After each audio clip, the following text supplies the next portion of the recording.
Welcome back. If it is joining us, you're watching the news at 10 live on Channels Television. A reminder of our top stories.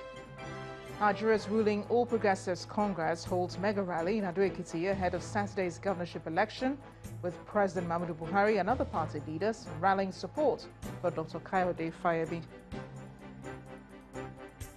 National Assembly Joint Ad Hoc Committee investigating invasion of the Senate recommends prosecution and suspension of Senator Ovie Omoagege for 180 legislative sitting days. Benue House of Assembly Speaker survives impeachment plot as lawmakers in Imo State begin process to impeach the state deputy governor. Thailand divers rescue all 12 boys and their football coach from flooded cave 17 days after they got trapped underground.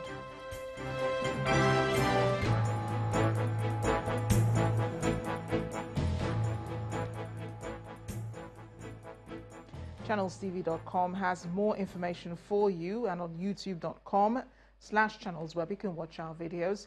You can also watch us on your mobile device via your browser or download the Channels TV app for Android, iOS and Windows devices from their respective stores. Besides giving you access to news updates on the go, the Channels TV and Channels 24 app have an eyewitness feature that you can use to share pictures, videos or news of happenings around you. Just install the app, then tap and swipe to reveal the menu and follow the instructions. Here are the stories that you sent in, beginning with this.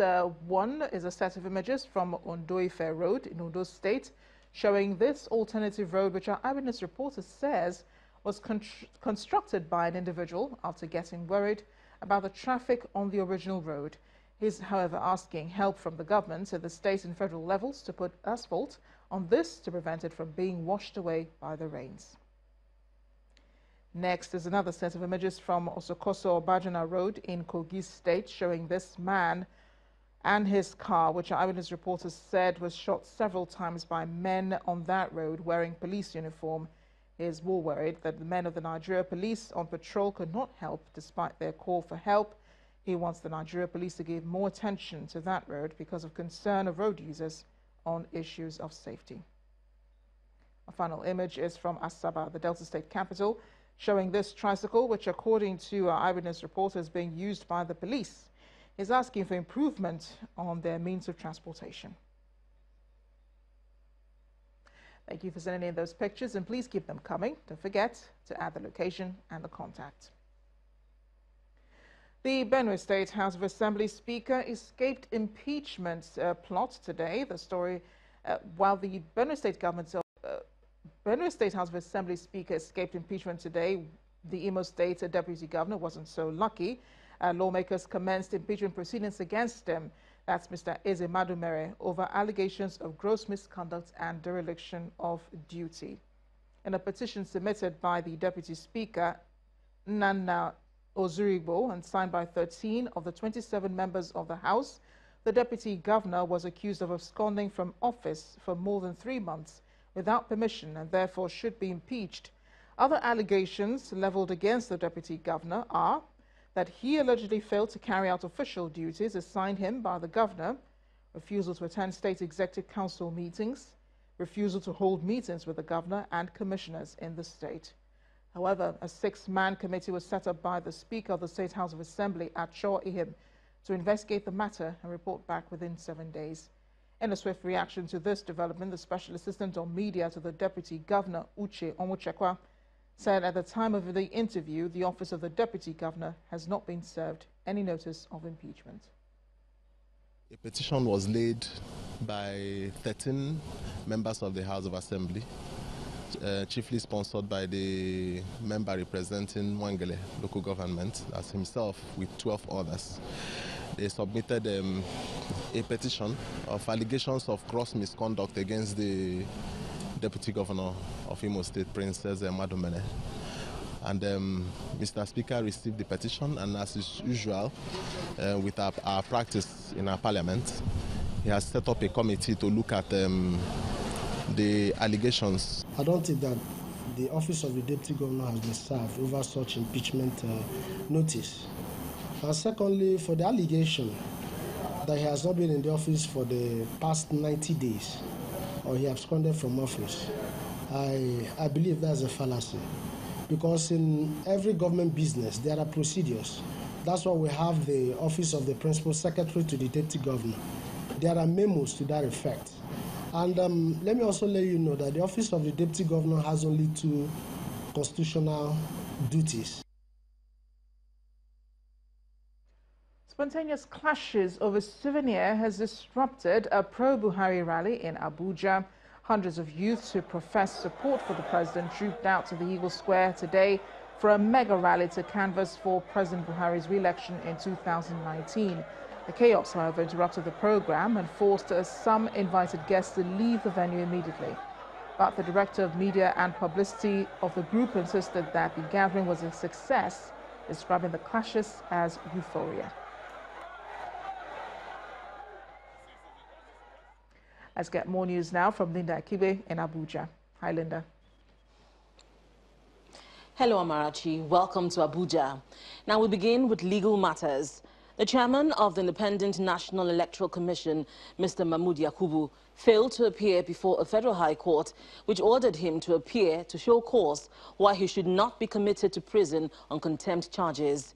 At the resumed sitting of the case, counsel to the INEC chairman, Mr. Adegboyega Awomolo, told the court that his client had filed an appeal challenging that order at the appeal court, and another appeal before the Federal High Court asking for a stay of proceedings pending the determination of the appeal.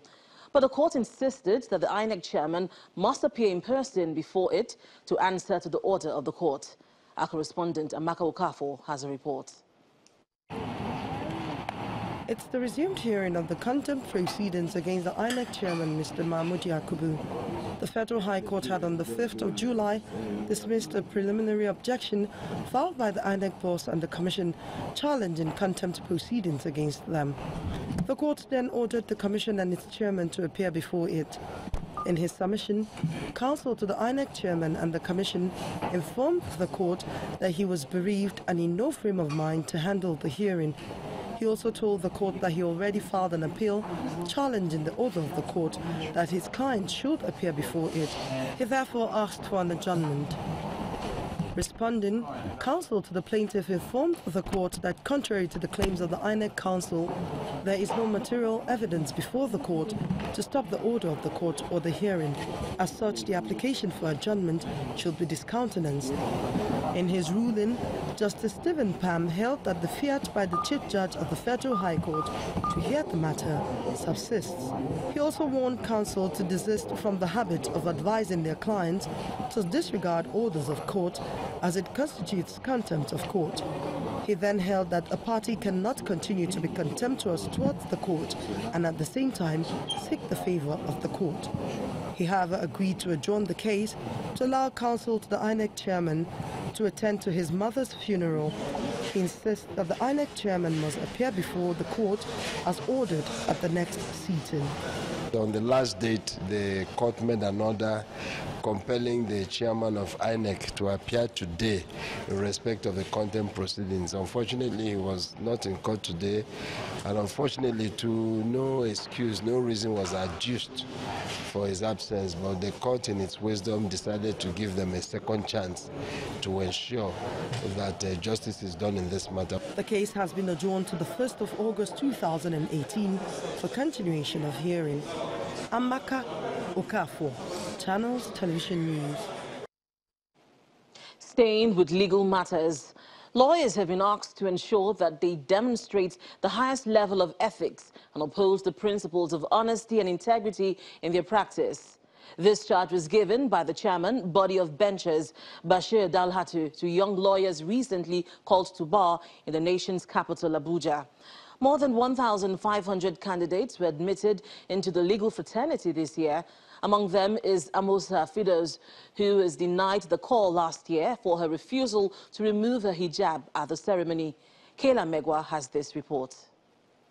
The Nigerian Law School, established in 1962, first admitted 8 students for a 3-month course in 1963, and in October of the same year, the 1-year program commenced. Fast forward to 2018, the school has graduated 121,668 lawyers. There has never been any incident of closure of institution on account of student unrest, strike action by staff, or for any other reason. The highlight of the event is the call to bar by the chairman of the body of benchers. You may now go forth in your new weeks from this day forward and serve Nigeria and serve humanity in justice without fear or favor, affection or ill will. It was a joyous atmosphere all around, especially for one barrister. On the 13th of December 2017, a young female Nigerian graduate of law, Miss Amosa Fidaus, was denied her call to bar because she had refused to remove her hijab before the ceremony. Early this year, the body of benchers approved the wearing of the hijab at the call to bar ceremony.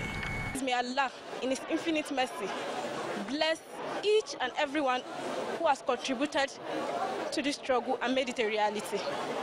I was a bit scared, but when I saw others, then they were like, "It's allowed, you can tie your scarf." And it was really, really, really great pleasure. One question that Nigerians want answered is what is being done about the quality of lawyers in the country. The Attorney General of Akwa Ibom State shed some light on the matter.